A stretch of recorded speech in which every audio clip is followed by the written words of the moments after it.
reason that these judges who have been appointed by Ronald Reagan, yes, they still exist, and the Bushes and Donald Trump, judges appointed by Donald Trump, have been making these decisions is because this is not legal. Donald Trump himself has used his social media account, the White House account, to post an image of himself wearing a crown saying, "Long live the king."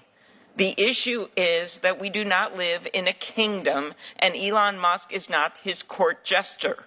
Ours is a nation of laws in which no one is above the law. That is why 39 different judges from vastly different backgrounds, appointed by 5 different presidents, have made clear that these are illegal actions. And these judges have rightly blocked these actions. And it is important that we not lose sight of the underlying cause of these injunctions. It is not that these judges are crooked or lunatics or evil. Those are words used by the president and his allies. It is because the administration is violating the Constitution. Is the phrase nationwide injunction or universal injunction found anywhere in the Constitution? It is not. First chart. In the first 150 years of our republic, how many nationwide injunctions were issued? My view is that there were not any until 1963. 0. Now fast forward. How many nationwide injunctions were issued in the entire 20th century? It's a small number. I would think it would be a dozen, give or take. It's not large. 27, actually. Excluding Trump's first term, how many nationwide injunctions were issued in the last 20 years? Far more than that. 32. From 2001 to 2024 against Biden, Obama, and Bush, 32. And how many nationwide injunctions have been issued in the last 2 months alone? There have been quite a few. 37. Let that sink in. There have been more nationwide injunctions in the past 2 months against President Trump than in the entire 20th century.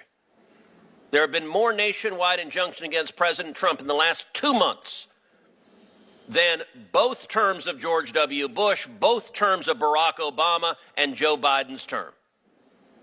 We saw during the Biden presidency lawfare, indicting President Trump 4 times, using the machinery of justice to attack him, and that was an attack on democracy, because Democrats today hate democracy.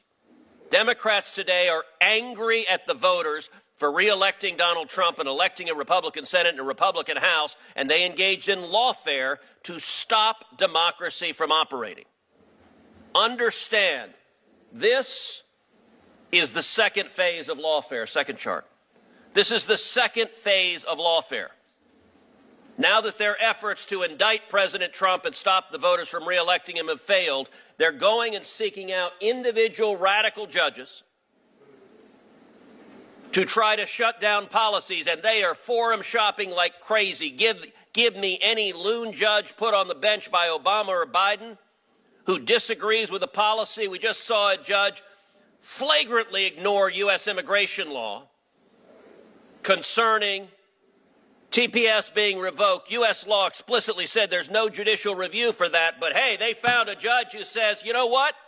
We, the Democrat Party, we are the party of illegal aliens. We are the party of murderers and rapists and gang members, and the Democrat Party exists here to fight to keep murderers and rapists and gang members in your communities. There's a reason the Democrat Party is at 26% approval nationwide, because they put radical policies ahead of rule of law.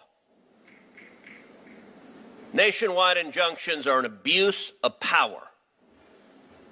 It is the judiciary acting as policy deciders, and it is incumbent on this committee and this body to rein in the abuse of power from these unelected radical judges who are trying to overturn the election because they disagree with what the voters decided.